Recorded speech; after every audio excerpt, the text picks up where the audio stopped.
So I have some thoughts on my end. I'm not going to leave this out. But I think in these kinds of conversations, it's far more important for it to, it's really driven by you in your experience. When, like, how is trust built, and how is trust built? How do you trust within yourself? So self-trust built, not within Doing, with others. Doing, doing. Yeah. doing. Tell me more about doing and trust. And my question here would be, this would be power and anything else, or love and anything else. Is actually, to tell you the truth, I'll be really honest with you. When I heard with the doing, I heard power is like got me, and I know that one. Doing, that's how we build trust. And literally the part of me that's out here, I'm like, love, do you agree with that one? Do you agree that it's by doing? Just let me just check in there. Yeah, but trust needs to have evidence.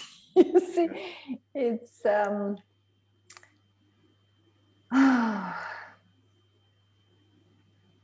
where could I take it from doing?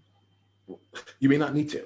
Like, I don't want to create anything that's not there. I like, let's treat this as true. Maybe I can take it the way of creating. Okay. So trust is creating experience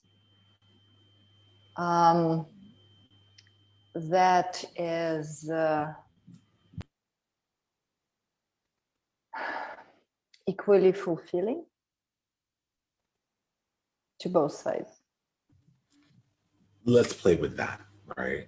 Because what's been on my mind for a little bit, and you're leading here. You said trust is doing, and then when pushed a little bit on that, you're like, well, like it needs evidence. It needs evidence, and evidence lives in the doing world. Like, how is it, like? And then brought another place, you're like, it's creating experience, you know, and that's like, and I think that element of creating experience, doing, and getting it needs evidence. They're all living in the same world, right? So for me, not because creating, it is doing and being experience. Yeah, experience for me, it's doing and being. So it includes the feelings. It includes kind of staying in the presence. That's for me the difference. Okay.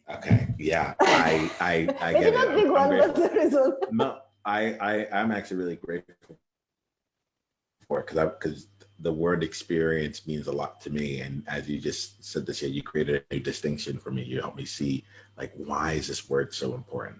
All right, great. So right now what you're saying is, like, it's actually the path of both doing and being, and the path of that, in order to walk down that path, that's through creating experience, right? So let's keep this, let me just come out and say it in this way. Love talked about space, being free, no obligation, being weak and not being ashamed of it, joy and enjoying life as it is, right? The invitation I have for you is, over the next 2 weeks, in each of your coaching conversations, or each of the places when power would show up, choose for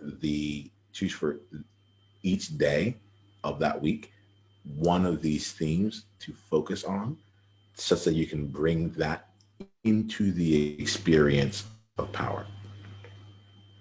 So let's go with no obligation. Let's use this in the coaching context, right?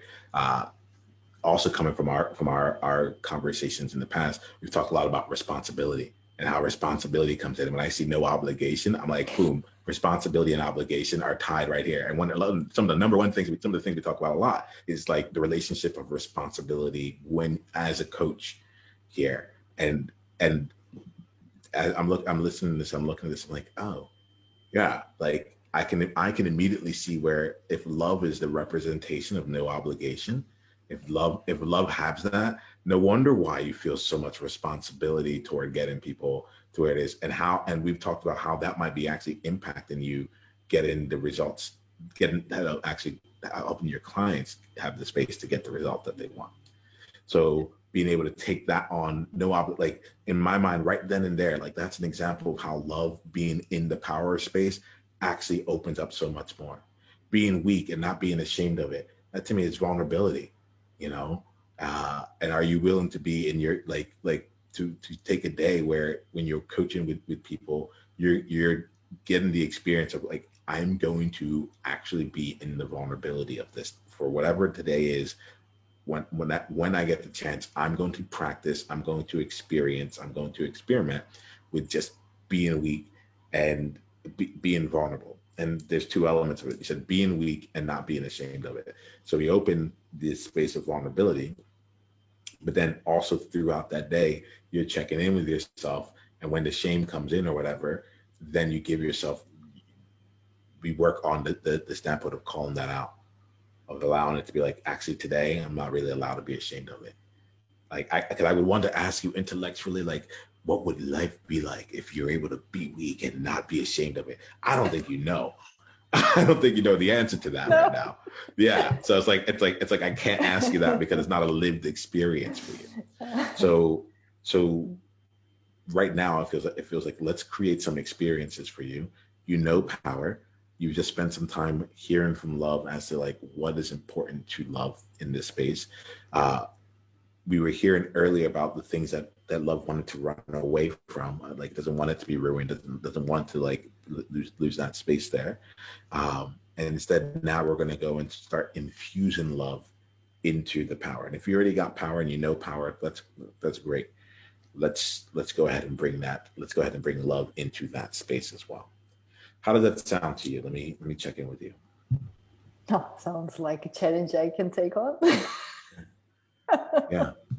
Yeah. And my invitation to you is to go all in on it. Like for that day, whatever it is. So you said, do you have this written down? Do you know what these words are? No, you can send them to me, didn't you? I'll send them to you. Okay. Space. That would be very helpful. Space free, no obligation. Mm-hmm. Say it again. Space free, no obligations. Mm-hmm. I'll send it to you, but I want to just articulate it here. Space free, no obligation, being weak and not being ashamed of it. Joy, and then something separate, enjoy life as it is. All right. Like that to you right now is love. If you go and you spend 5-10 minutes journaling and there's other things that come up, you can choose what you want. But I'm gonna invite you to choose 7 things so you can get at least 2 iterations of it. But to make that your theme of the day. And anytime power shows up, you only have to remember one word here. It's like, okay, how can I what is the space that I can create in this? How can I have both of these two exist? There's no right way to do this. There's no wrong way to do it. I just invite you to do it and to, for the next 2 weeks, go through this exercise. No judgment, no anything. Just see and start to experience and start to build that bridge of trust of like, oh, this is possible. This is possible for me. And I don't lose my power. It actually makes me even more powerful. Like there's stuff in here that I think we can intellectually say it would be possible, but until you try it a few times, like it won't actually be available to you. Yeah, I'll take it like a game. That's it. It's the World Joy Movement. Yeah. What was your greatest insight from this conversation? And if you want to come and be a part of a conversation like this live, it's really simple.